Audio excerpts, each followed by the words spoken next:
ও আল্লাহ, এ কি বলে? নিজের রক্ত বিক্রি করে দিব মানবতার কল্যাণের জন্য? আমাদের রক্ত বিক্রি করে হলেও আমরা দেব মানবতার কল্যাণে। তবু আমি চাই মানব জাতি এই সাম্রাজ্যবাদী আগ্রাসন থেকে, এই উগ্রবাদী কর্মকাণ্ড থেকে মানব জাতি মুক্তি পাক, আমরা সেটা চাই। রাষ্ট্র ব্যবস্থায় যে জেহাদ, কেতাল এবং কিসাস, আপনারা জানেন কোরআনের আয়াত, কুতিবা আলাইকুমুস সিয়াম, কোরআনের আয়াত, রোজা ফরজ করে দেওয়া হলো। একই আয়াত তিনটা। কুতিবা আলাইকুমুল কিতাল, যুদ্ধ ফরজ করে দেওয়া হলো। কুতিবা আলাইকুমুল কিসাস, কিসাস ফরজ করে দেওয়া হলো। তাহলে রোজা ফরজ, কেতাল ফরজ, কিসাস ফরজ।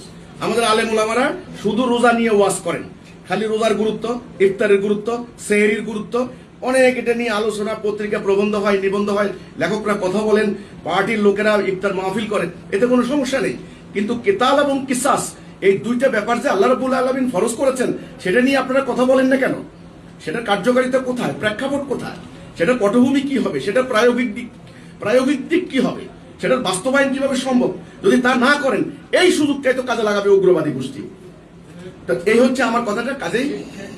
কাজে আমার কথা হচ্ছে 4 নাম্বার, জেহাদ, কেতাল, রাষ্ট্র ব্যবস্থা, আইন, বিচার ব্যবস্থা, এটা কিভাবে সম্ভব, এটা নিয়ে বিজ্ঞজন, আইনজীবী, বুদ্ধিজীবী, সাংবাদিক, সাহিত্যিক, বিচারপতি, অ্যাডভোকেট যারা আছেন, আপনারা এটা নিয়ে কথা বলেন। আমি মধ্যখানে, আমি সাধারণ মানুষ, আমি উদ্যোগ নেব, আমি উদ্যোক্তা, উদ্যোগ নিতে চাই। খরচ যা লাগে, আমাদের সদস্যরা যারা আছেন বাংলাদেশে হাজার হাজার, আমরা নিজের টাকা খরচ করে, চাঁদা দিয়ে আমরা খরচ দেব ইনশাল্লাহ। আমাদের রক্ত বিক্রি করে হলেও আমরা দেব মানবতার কল্যাণে। তবু আমি চাই মানব জাতি এই সাম্রাজ্যবাদী আগ্রাসন থেকে, এই উগ্রবাদী কর্মকাণ্ড থেকে মানব জাতি মুক্তি পাক, আমরা সেটা চাই। খরচ আমরা দিব, উদ্যোগ আমরা দিব, কিন্তু আপনারা খোলামেলা কথা বলেন, এই ত্রুটি বিচ্যুতি নিয়ে কথা বলেন। আজকের এই যারা আছেন, আমি আপনাদের সংক্ষিপ্ত কথা শুনব। শেষ প্রস্তাব আমার, এক পেশে কথা বললে হবে না। এই যে সাম্রাজ্যবাদী অস্ত্র ব্যবসায়ী পরাশক্তিত রাষ্ট্রগুলি, তারা একটার পর একটা অন্যায় অনৈতিক যুদ্ধ চাপিয়ে দিচ্ছে।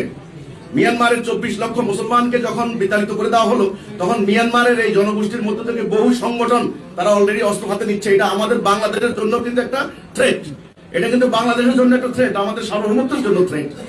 কাজেই এই সাম্রাজ্যবাদী অস্ত্র ব্যবসায়ী এই রাষ্ট্রগুলির অপকর্মের বিরুদ্ধে একটা রাজনৈতিক, একটা ধর্মীয়, সকল সম্প্রদায়, সকল দলের, সকল রাষ্ট্রের একটা সমঝোতা, একটা ঐক্যমত, একটা সম্মিলিত প্রতিবাদ, প্রতিরোধ ইত্যাদি।